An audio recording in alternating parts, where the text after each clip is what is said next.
నమస్కారం. నేను Geethanjali. Welcome to Suman TV. మనం తరచుగా చూస్తూ ఉంటాం. చాలామంది చెప్పే మాటలండి ఇవి. ప్రతి పనిలోనూ ఆటంకం ఎదురవుతోంది. ఏం జరిగిందో అర్థం కావట్లేదు. మేము పూజలు బాగానే చేస్తామండి. ఏవన్నా పరిహారాల గురించి చెప్పినా వెంటనే చేసుకుంటాం. కానీ ఏవి ఫలించట్లేదనే మాట. అది ఉద్యోగం విషయంలో కావచ్చు, వ్యాపారం విషయంలో, వివాహాల విషయంలో సంబంధం కుదిరినట్టే కుదిరి చెడిపోతున్నాయని కానీ, అలాగే సంతానం కలగలేదని కానీ, దాంపత్యం సరిగ్గా లేదని కానీ, ఇలా ఆర్థికంగా కావచ్చు, ఆరోగ్యపరంగా ఎన్నో ఇబ్బందులు ఎదుర్కొంటాం. అసలు వీటికి కారణాలేంటి? వీటికి ఏమైనా పరిహారాలు ఉన్నాయా? ఉంటే గనక మనం ఎలా చేసుకోవాలి? అది ప్రతి నెలా మనం నిర్వహించుకోవాలా? ఒకసారి జరిపిస్తే చాలా? అసలు ఈ వివరాలన్నీ తెలుసుకుందాం. వివరించేందుకు ప్రస్తుతం మనతో పాటు ఉన్నారు ప్రముఖ జ్యోతిష్యులు, సంకల్ప మందిర్ నిర్వాహకులు బ్రహ్మశ్రీ నందిబట్ల శ్రీహరి శర్మ గురువు గారు. వారితో మాట్లాడదాం. గురుగారు నమస్కారం అండి. వాగర్థావివ సంపృక్తౌ వాగర్థ ప్రతిపత్తయే జగతః పితరౌ వందే పార్వతీ పరమేశ్వరౌ. ఆదిత్యాయ చ సోమాయ మంగళాయ బుధాయ చ గురుశుక్రశనిభ్యశ్చ రాహవే కేతవే నమః. శృంగేరి జగద్గురు పీఠాధిపతులకి, కంచి పీఠాధిపతులకి నమస్కారములు తెలియచేసుకుంటూ కార్యక్రమాన్ని ప్రారంభిద్దాం. గురుగారు, చాలామంది అడిగినటువంటి ప్రశ్న అండి ఇది. పూజలు చేస్తున్నాము, చెప్పిన వెంటనే అన్నీ పాటిస్తున్నాం, కానీ ఎలాంటి ఫలితం ఉండట్లేదు. దీనికి కారణం ఏంటి అంటే, మేమేమైనా తప్పు చేస్తున్నామా, లేకపోతే ఎందుకు మా పైన దైవానుగ్రహం ఉండట్లేదు? ప్రతి పనిలో ఆటంకమే, వివాహమైనా, దాంపత్యమైనా, సంతానం విషయంలో ఇప్పటికీ కలగలేదండి మాకు, మేమేం తప్పు చేశామనే వాళ్ళు, గృహం ఇల్లు కట్టుకోలేకపోతున్నామని కొంతమంది, ఆర్థికంగా బాగాలేమని, అనారోగ్యం పాలవుతున్నామని, వ్యాపారం సరిగ్గా లేదని, ఇలా ఎన్నో రకాల సమస్యలు. అసలు ఇవి ఎందుకు వస్తాయండి? కారణాలు ఏంటి? ప్రధానంగా మనం ఇప్పుడు గమనించుకున్నట్లయితే ఇప్పుడు సమస్యలు అనేవి ఇప్పుడు కాదమ్మా, ఇంతకుముందు కూడా ఉన్నాయి. కానీ వాటిని భరించగలిగారు. ఇప్పుడున్న సమస్యలు ఆ కాలంలో లేవు. అంటే నారు పోసిన వాడే నీరు పోస్తాడు, సందేహమే లేదు. దైవం ఆడుకునే ఆటలో, కానీ దైవం ఆడుకున్న ఆటలో, దైవం ఆడే ఆటలో మనం గెలవాలనే దైవం కోరుకుంటుంది. అందుకనే మానవుడు ప్రయత్నం చేయండి అయ్యా, జీవితంలో పైకి వస్తారు అని చెప్పి కారణం. పరమేశ్వరుని యొక్క అనుగ్రహం ఉన్న వాళ్ళు మాత్రమే ఈ యొక్క వీడియో చూస్తారమ్మా. కారణం చెప్తామంటారా? ఎందుకంటే సమస్యలు తీరే సమయం ఆసనమైనప్పుడే ఈ వీడియో వాళ్ళు చూస్తారేమో. ఎందుకు? అన్ని రకాలైనటువంటి సమస్యలకి పరిష్కారం ఈ వీడియోలోనే ఉంది. అంటే ఒక మనిషి తాను ఎంతో కష్టపడుతుంటాడు, కష్టానికి తగ్గ ప్రతిఫలం ఏనాడు లభించకపోవడం, వివాహం కోసం ఎన్నో ప్రయత్నాలు చేస్తుంటారు కుటుంబంలో. ఒకప్పుడు వివాహం ఇలా అనుకుంటే, ఇలా సంబంధాలు చూస్తే కుదిరిపోయేటివి. ఇప్పుడు అసలు బ్రహ్మచారులు అయిపోతున్నారు. 40-50 సంవత్సరాలు అమ్మాయిలు అయితే 30 దాటినా వివాహాలు చేసుకోవడానికి సిద్ధంగా లేరు. చాలామంది ఇలా తయారైపోతున్నారు. అంతేకాకుండా సంతానం అమ్మ, ఒకప్పుడు ఏ చెట్టుకో పుట్టుకో తిరిగితే సంతానం, మొక్కుకుంటే సంతానం. ఈరోజు ఈ మధ్య ఎన్ని చేసినా సంతానం. ఒకసారి ఫెర్టిలిటీ సెంటర్లో చూశారంటే వందల వేల మంది అమ్మ. మొత్తము మనము చూస్తే ఆశ్చర్యం, ఇంతమంది సంతానం కోసం ఇబ్బంది పడుతున్నారా? ఎందుకు ఇలాంటివి కలుగుతున్నాయి? అలాగే ఇల్లు కట్టుకోవాలనే కోరిక చాలామందికి ఉంటుంది. డబ్బులు ఉంటాయి, కట్టుకోలేరు. అలాగే ఎన్ని ప్రయత్నాలు చేసినా సరైన దొరకదు. ముఖ్యంగా నష్టపోతారు, డబ్బులు నష్టపోతారు.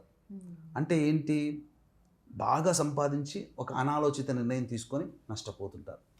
స్టాక్స్లో పెట్టడము, అప్పు ఇవ్వడము, ఇవన్నీ ఎందుకు జరుగుతాయి?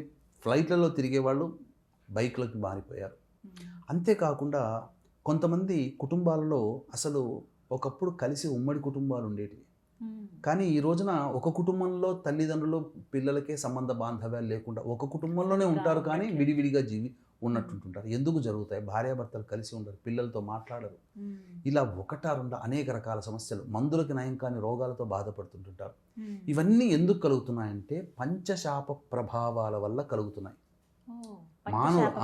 ఒకప్పుడు లేవమ్మా ఇట్లాంటివి. ఎందుకు లేవనంటే ఈ పంచశాపాల ప్రభావం వలన ఎందుకు లేవో తెలియచేస్తాను. ఈ పంచశాప ప్రభావాలు ఏర్పడడానికి కారణం కూడా తండ్రి వైపు 6 తరాలు, తల్లి వైపు 3 తరాల్లో దుర్మరణాలు. అంటే road accident, fire accident, suicide attempt, నదిలో బావిలో పడి చనిపోవడం, ఇంట్లోంచి వెళ్ళిపోవడం, లివర్ ఫెయిల్యూర్, కిడ్నీ ఫెయిల్యూర్, క్యాన్సర్తో చనిపోవడం, 60 సంవత్సరాల లోపల కుటుంబ సభ్యులు ఏ రోగమైనా, ఉత్తగనైనా, మామూలుగానైనా చనిపోయినా, ఆశలు బాధ్యతలు తీరకుండా చనిపోయినా, అలాగే ఈ సంబంధించినటువంటి కరోనాలో చనిపోయిన, కాలసర్పదోషంలో జన్మించిన, స్త్రీ హత్య, గోహత్య, బ్రాహ్మణ హత్య చేసిన, పిల్లిని చంపిన, ఇవన్నీ కూడా 5 శాపాలుగా మారుతాయి. స్త్రీ శాపము, గురు శాపము, పితృశాపము, సర్పశాపము, దైవ శాపము. ఈ 5 శాపాల నివృత్తికి ఒక పుష్కర కాలంగా, అంటే 2013 సంవత్సరం నుంచి ప్రతి నెల మన పీఠమాధ్వర్యంలో జరుపుతున్నాయి. అంటే ఎందుకు చెప్తున్నా అంటే ఇవి ఎక్కడ కూడా బయట చేయించరమ్మా. అనుభవజ్ఞులైనటువంటి పండితుల ద్వారానే ఈ యొక్క కార్యక్రమాలన్నీ కూడాను చేసుకోవాలి. అయితే ఒకప్పుడు శాస్త్రీయంగా చేసేవాళ్ళు, ఇప్పుడు డిమాండ్ పెరిగినప్పుడు సప్లై తగ్గుతుంది, రూల్ అది. ఇప్పుడు డిమాండ్ పెరగడం వల్ల చేయించేటువంటి వాళ్ళు క్వాలిటీతో చేయించట్లేదు, గంటన్నరలు. అంతేకాకుండా ఈ మధ్య ఈ సంబంధించినటువంటి అనేక రకాలైనటువంటి ఊహాగానాలు ఎక్కువగా అయ్యాయి. అంటే అసలు శాస్త్ర ప్రకారం ఈ విధంగా దుర్మరణాలు ఉంటేనే ఈ పంచశాపాలు ఉంటాయని మనకు శాస్త్రమే చెప్పింది. కానీ దీనికి అదనంగా ఉన్న 27 నక్షత్రాల్లో 19 నక్షత్రాల్లో వల్లె పాడతారు, పాట పాడినట్టు అన్ని నక్షత్రాలు చెప్పి ఈ నక్షత్రాల్లో పుడితే దోషం అంటారు, ఈ పంచశాపాలు ఉన్నాయని చెప్పడం ఇది ఎక్కడా కూడా శాస్త్రంలో చెప్పలేదు. అటువంటి ఎవరు చెప్పినా నమ్మకండి, వీక్షించేటువంటి ప్రేక్షకులు కూడా. అయితే ఈ మధ్య అనేక ఈ సంబంధించినటువంటి ఆన్లైన్ కూడా చేయించేటువంటి అవకాశాలు ఉన్నాయి, వస్తున్నాయి. కానీ అవన్నీ కూడాను సరిగైనట్టు కావమ్మా. ఎవరు చేస్తున్నారో ఎవరు చేయిస్తున్నారో కూడా తెలియదు. ఇదైతేనేమో మనం దగ్గరుండి కార్యక్రమాన్ని జరిపిస్తాం. ఒక 3 గంటలు చేయాల్సినటువంటి కార్యక్రమాన్ని ఇలా నక్షత్రాల్లో పుడితే దోషం అని చెప్పి గంటన్నరలో ముగించేస్తున్నారు. దీని ప్రభావం వలన సమస్యలు అధికంగా ఉంటాయి. కొంతమందికి ఆస్తి సమస్యలు. ఈ పంచశాపాలు ఏ కుటుంబంలో అయితే ఉంటాయో ఆ కుటుంబంలో ఇంటర్ కాస్ట్, ఇంటర్ రిలీజియన్ మ్యారేజ్లు జరుగుతాయి. శారీరక మానసిక లోపాలతో పిల్లలు జన్మిస్తారు. అలాగే ఇళ్ళకి క్రాక్స్ వస్తుంటుంటాయి. నల్లాలు ఎన్ని కొత్తవి మార్చినా మళ్ళీ లీక్ అవుతూనే ఉంటుంటాయి.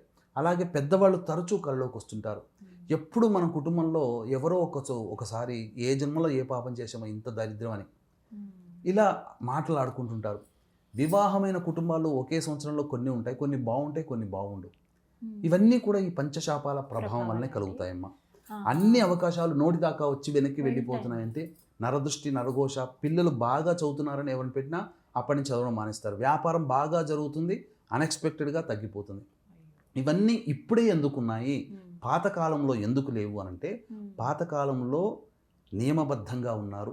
అన్నిటికంటే మించి ఇలాంటి దుర్మరణాలు ఎక్కడో ఒక్కసారి జరిగేవి. ఇన్ని రోడ్స్ లేవు, ఇన్ని వెహికల్స్ లేవు.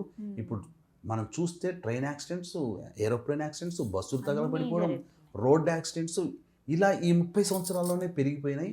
అనేక రకాలుగా ఈ దోషాలు కుటుంబాన్ని పట్టి పీడిస్తున్నాయి. కాబట్టి జాతకాల చుట్టూ, జ్యోతిష్యుల చుట్టూ తిరిగి వేసారిపోయిన వాళ్ళందరూ కూడా ఒక్కసారి నా మాట నమ్మి ఈ పంచశాప నివృత్తి అనేటువంటిది జరిపించుకునే ప్రయత్నం చేయండి. ప్రతి నెల మన పీఠమాధ్వర్యంలో జరపడం జరుగుతుంది. ప్రత్యేకించి భీష్మ ఏకాదశి మాఘమాసంలో భీష్మ ఏకాదశి 29వ తారీఖు రోజున మనం చేయిస్తున్నాం. 28న హైదరాబాద్ నుంచి బయలుదేరుతాం. ఎందుకనంటే ఈ యొక్క భూలోకములకు అందరికీ కూడాను పితామహుడు, ఆయనకి కొడుకులు లేరు, మనమే పిల్లలం.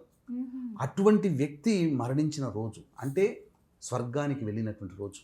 కాబట్టి ఆ భీష్మ ఏకాదశి రోజున ఈ కార్యక్రమం చేస్తే ఈ దుర్మరణాల వల్ల అన్సాటిస్ఫైడ్గా మన పూర్వీకుల ఆత్మలు తిరుగుతాయి. వాళ్ళ వల్ల మనకు ఇబ్బందులు కలుగుతూ ఉంటుంటాయి. వాళ్ళ ఘోష మనకు తగులుతుంది. కాబట్టి పెద్దవాళ్ళ ఘోష మనకు పనికి రాకుండా ఉండాలి. వాళ్ళు ఎప్పుడూ ఆనందంగా మనల్ని దీవించాలి. ఈ భూలోకంలో మనం 5 వేలు నోట్లోకి పోతున్నాయంటే వాళ్ళు చేసిన పుణ్యం. అటువంటి ఆత్మలకి విముక్తి కలిగించే బాధ్యత వారసులుగా ఉంది. కాబట్టి బాబాయిల పిల్లలు, అలాగే పెదనాన్నల పిల్లలు, అలాగే ముత్తాతల పిల్లలు ఇలా ఎవరు జరిగినా ఇలా దుర్మరణం పాలైన ఆ దోషం ఉంటుంది. ఇప్పుడు చెప్పినటువంటి సమస్యలన్నిటికీ కూడా ఈ సంబంధించినటువంటి ఉన్నాయి అని అంటే ఖచ్చితంగా అది పంచశాపాలే. ఏదో ఒక శాపం కాదమ్మా, పంచశాపాలు నివృత్తి అయితే తప్ప కాదు. ఇలాంటివి వేల మంది చేయించుకొని ఎంతోమంది బాగుపడ్డట్టు వాళ్ళు కూడా ఉన్నారమ్మా. కాబట్టి తార్కాణంగా చక్కగా ప్రతి వాళ్ళు కూడా చేయించుకున్న వాళ్ళు సంతోషంగా ఉన్నారు. వివాహాలు అయిన వాళ్ళు ఉన్నారు, ఆస్తి రిజిస్ట్రేషన్స్ అయిన వాళ్ళు ఉన్నారు, కోల్పోయింది తిరిగి పొందిన వాళ్ళు ఉన్నారు. కాబట్టి ఈ పంచశాప నివృత్తి జరిగితే మన జాతక చక్రం శుద్ధి అవుతుంది, మనకు రావాల్సిన యోగాలు పడతాయి. ఇప్పటివరకు ఇన్ని పూజలు చేసాం, ఏ పూజ ఏ దైవం ఫలించలేదని అంటుంటారు కదా, ఈ పంచశాపాలు అడ్డుపడతాయి. ఈ పంచశాప నివృత్తి జరిగితే ఇప్పటి వరకు మనం చేసిన పూజలన్నీ మనకు ఫలిస్తాయి, వరాన్ని ఇస్తాయి అని చెప్పవచ్చమ్మా. మొత్తం మీద 28వ తారీఖున జరిపిస్తున్నారు. 29 అమ్మా, 29న జరిపిస్తున్నాం. 28న ఇక్కడ హైదరాబాద్ నుంచి బయలుదేరుతున్నాం. చక్కగా కూర్చోబెట్టి సామూహికంగా కాకుండా ఎవరికి వారికి సామాన్లు ఎవరికి వారికి చక్కగా ఏర్పాటు చేసి చక్కగా సశాస్త్రీయంగా జరిపించడం జరుగుతుంది. ఎక్కడ కూడా 40-45 నిమిషాలు బయట చేస్తున్నారమ్మా, ఇది తప్పు. మన దగ్గర అయితే మాత్రం సశాస్త్రీయంగా దగ్గరుండి కార్యక్రమాన్ని భీష్మ ఏకాదశి రోజున జరిగించడం చెప్పవచ్చు. ధన్యవాదాలు. సర్వం శ్రీ ఉమామహేశ్వర పరబ్రహ్మార్పణమస్తు. విన్నారు కదండి, 29వ తారీఖున పితృదేవతలకి సంబంధించినటువంటి కార్యక్రమం జరగబోతోంది. మీరు ముందుగానే రిజిస్టర్ చేసుకుంటే 28 హైదరాబాద్ నుంచి బయలుదేరతారు కాబట్టి ఆ వివరాలన్నీ మీకు తెలియజేస్తారు. స్క్రీన్ మీద నేను గురుగారికి సంబంధించిన నెంబర్ ఇస్తానండి. కార్యక్రమం చూసిన తర్వాత మీరు వెంటనే కాల్ చేయండి, రిజిస్ట్రేషన్ చేసుకోండి. నమస్కారం.